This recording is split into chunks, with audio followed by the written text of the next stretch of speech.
In this tutorial, I will show you how to replace the sky perfectly in any scene in Photoshop, just in case you don't have the right time for post-production.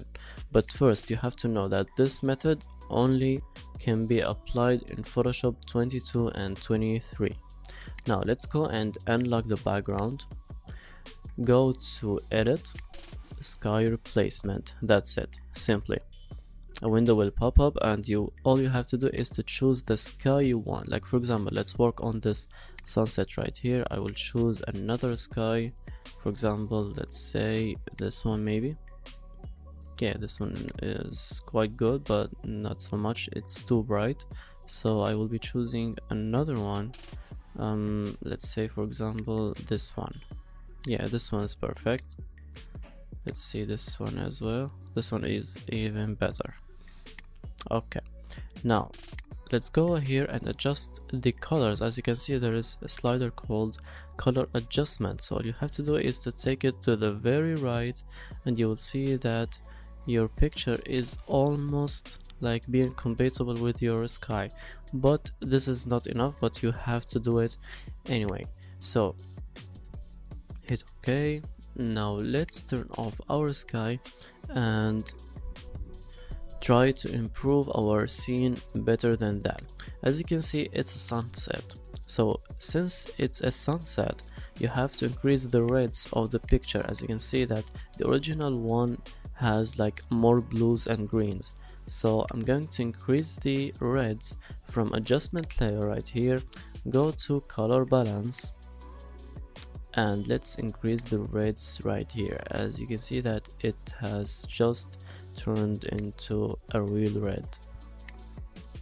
Turn it off and on and you can see the difference. Now let's turn it off and see the sky alone. Now let's turn this on and you will see the huge difference that it made. Now the second thing you might do is to merge all into a new layer. So press Ctrl Alt Shift, hold them and press E, and you will see that they are merged into a new layer. Now I'm going to go to Filter, Camera Raw Filter, and here you have two options. Either you adjust it manually, or you can go to this preset and go to Artist, for example, and choose this one. Maybe another option. You have like too many options right here. You may go to Modern and choose a totally different one with different options and variations. But for me, I always prefer to do this manually in order to get the result or the output that I want. So I'm going to increase the exposure right here, okay, because it was too dark. I'm going to increase the exposure, increase the contrast a little bit, and I always love to increase the texture and the clarity. As you can see, it sharpens your scene just like that.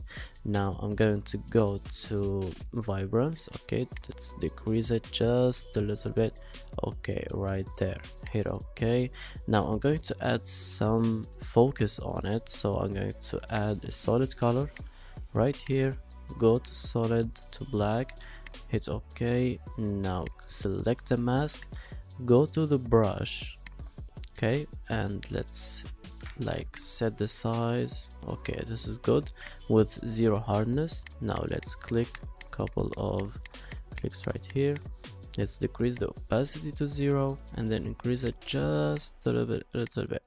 It's just like a vintage effect.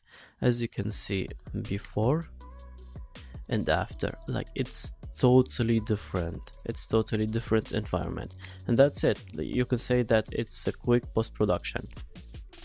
And I hope this was short and useful at the same time. Thank you guys for watching.